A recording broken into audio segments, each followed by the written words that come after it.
Hello সবাইকে, আমার নতুন একটা ভিডিওতে সবাইকে স্বাগত।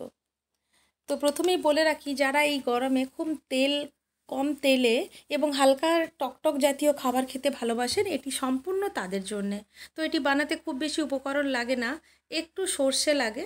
সর্ষেটা শিলে বাটতে পারেন বা গ্রাইন্ডারেও পেস্ট করতে পারেন। বড়ি বাজারের কেনা হতে পারে, হাতে তৈরি হতে পারে বাড়িতে।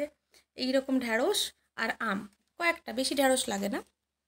ব্যাস, এবারে কী করলাম, হালকা তেল দিয়ে একে একে করে মাছগুলো যে লবণ হলুদ মাখানো ছিল আমি ভেজে নেব। তবে তেলটা খুব বেশি দেবেন না, মানে ছেঁকে মাছটা ভাজবেন না, খুব হালকা তেল। তাতে মাছটা ডিপ ফ্রাইও হবে না, মিডিয়ামভাবে ভাজবেন। হ্যাঁ, ব্যাস, তেলটা দেখে বুঝতেই পারছেন আমি কতটা তেল দিয়েছিলাম। ব্যাস, মাছ ভাজা এইভাবেই ভাজবেন। তো আবারও বলে রাখি, যারা হালকা হালকা টক খেতে ভালোবাসেন, এটি সম্পূর্ণ তাদের জন্যে। তো বাড়িতে বানিয়ে অবশ্যই ট্রাই করে দেখবেন। ভালো লাগলে কেমন হয়েছে সেটি পারলে জানাবেন কমেন্ট করে। যদি ভালো লাগে শেয়ার করবেন, মানে যদি আপনার ইচ্ছে হয়। তো এইভাবে মাছগুলো ভেজে তুলে রাখবেন। ওই তেলে আমি কি করব, ওই বড়িগুলো আমি ভাজতে দেব। আপনারা বাড়িতে তৈরি বড়িও দিতে পারেন, যেটা চাল কুমড়ো দিয়ে হয়, বা বাজারে যে তৈরি বড়ি। আমার কিন্তু এই বড়িটা আমার মায়ের বানানো, খুব সুন্দর মা বড়ি বানায়। তো বড়িগুলো এইভাবে লাল লাল করে ভেজে ওই মাছের সাথে তুলে রেখে দেব। দেখুন, তেলটা দেখে বুঝতেই পারছেন যে আমি কতটা তেল অ্যাড করেছিলাম। ব্যাস, বড়ি ভাজা আমার হয়ে গেল ওই তেলে। এবার কি হবে, কাটা যে ঢ্যাঁড়সগুলো ছিল, ঢ্যাঁড়সগুলো আমি দিয়ে ভেজে নেব। দেখতেই পাচ্ছেন যে তেলের পরিমাণটা কতটা ছিল। আমি বারবার বলছি, এটা খুব কম তেলে রান্না করা যায়। হ্যাঁ, এই তেল শেষ।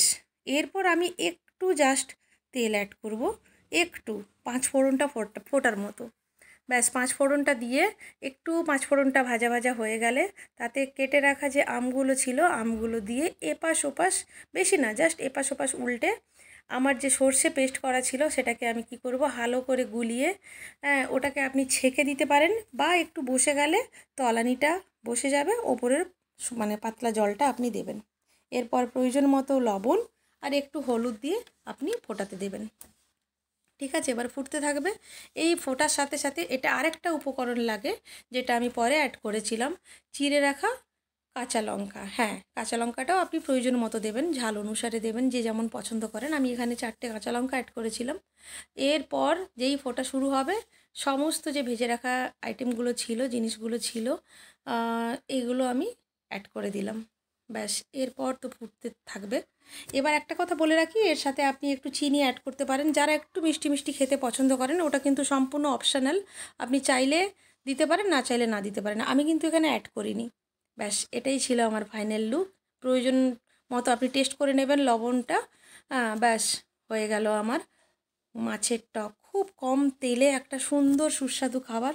ভালো লাগলে, মানে কেমন লাগলো খেয়ে জানাতে ভুলবেন না কিন্তু।